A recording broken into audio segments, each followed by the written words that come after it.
विनोद और रमेश दिल्ली में रहते थे। एक दिन की बात है, विनोद उदास बैठा था।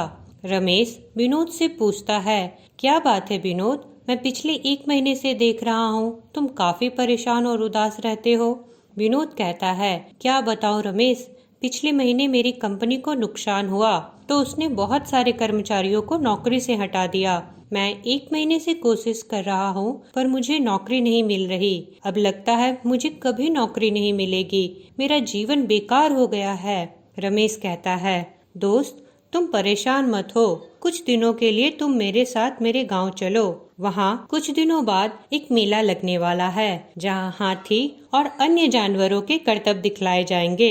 वहाँ तुम्हारे मन की उदासी भी दूर हो जाएगी। और गांव में मेरे एक चाचा जी रहते हैं जो कि काफी समझदार हैं, वो कोई ना कोई हल जरूर इस समस्या का निकाल लेंगे। अगली सुबह विनोद रमेश के साथ गांव पहुंच जाता है। सामने वो लोग चाचा जी से मिलने जाते हैं। रमेश कहता है, नमस्ते चाचा जी, ये मेरा दोस्त विनोद है। किसी वजह से इसकी नौकरी चली गई है। कुछ कंपनियों में कोशिश करने पर भी इसे नौकरी नहीं मिल पा रही, इसी वजह से ये उदास रहने लगा, तो मैंने इसे अपने साथ गांव ले आया। अब आप ही इसकी समस्या का कोई हल निकालिए। चाचा जी कहते हैं, रमेश तुमने विनोद को अपना गांव दिखाया क्या? रमेश कहता है, नहीं चाचा जी, आपसे बात करने के बाद ही मैं इसे हाथियों को दिखाने ले जा रहा हूँ। चाचा जी कहते हैं, तो चलो मैं भी साथ चलता हूँ, वहीं जाकर मैं विनोद को समझाऊंगा।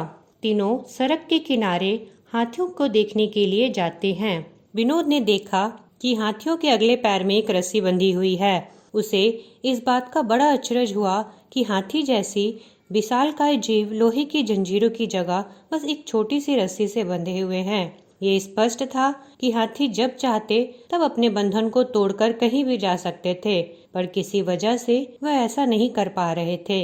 उसने पास खड़े चाचा जी से पूछा कि भला ये हाथी किस प्रकार इतनी शांति से खड़े हैं और भागने का प्रयास नहीं कर रहे। तब चाचा जी ने कहा, इन हाथियों को छोटे पर से ही इन रस्सियों से बांधा जाता है। उस समय इनके पास इतनी शक्ति नहीं होती कि इस बंधन को तोड़ सके। बार बार प्रयास करने पर भी रस्सी ना तोड़ पाने के कारण उन्हें धीरे धीरे यकीन हो जाता है कि वो इन रस्सियों को नहीं तोड़ सकते, और बड़े होने पर भी उनका ये यकीन बना रहता है, इसलिए वो कभी इसे तोड़ने का प्रयास ही नहीं करते। विनोद आश्चर्य में पड़ गया कि ये ताकतवर जानवर सिर्फ इसलिए अपना बंधन नहीं तोड़ सकते क्योंकि वो इस बात में यकीन करते हैं। चाचा जी विनोद को समझाते हुए कहते हैं कि इन हाथियों की तरह ही हम में से भी कितने लोग सिर्फ पहली असफलता के कारण ये मान बैठते हैं कि हमसे कभी ये काम नहीं हो सकता, और अपनी ही बनाई हुई मानसिक जंजीरों में जकड़े जकड़े पूरा जीवन गुजार देते हैं। विनोद चाचा जी की बात समझ जाता है और तीनों खुशी खुशी अपने घर वापस चले आते हैं। दोस्तों, हमें इस कहानी से यह सीख मिलती है कि असफलता जीवन का एक हिस्सा है और निरंतर प्रयास करने से ही सफलता मिलती है। यदि आप भी ऐसे किसी बंधन में बंधे हैं जो आपको अपने सपने सच करने से रोक रहा हो, तो उसे तोड़ डालिए। आप हाथी नहीं, इंसान हैं। लखनऊ की आज की सुबह बहुत ही सुहानी है क्योंकि आज शाम यहाँ की एक जानी मानी स्पीकर डॉक्टर नम्रता अपने भाषण से यहाँ के लोगों को प्रोत्साहित करने के लिए सेमिनार हॉल में आ रही हैं। लोग तालियों की गूंज से उनका स्वागत करते हैं। डॉक्टर नम्रता अपने हाथ में 500 का नोट लेकर लहराते हुए अपनी सेमिनार शुरू करती हैं। हॉल में बैठे लोगों से उन्होंने पूछा, ये 500 का नोट कौन लेना चाहता है?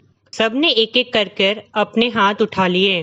फिर डॉक्टर नम्रता ने कहा, मैं इस नोट को आप में से किसी एक को दूंगी, पर पहले इस नोट को मैं अपनी मुट्ठी में मचोड़ लूं।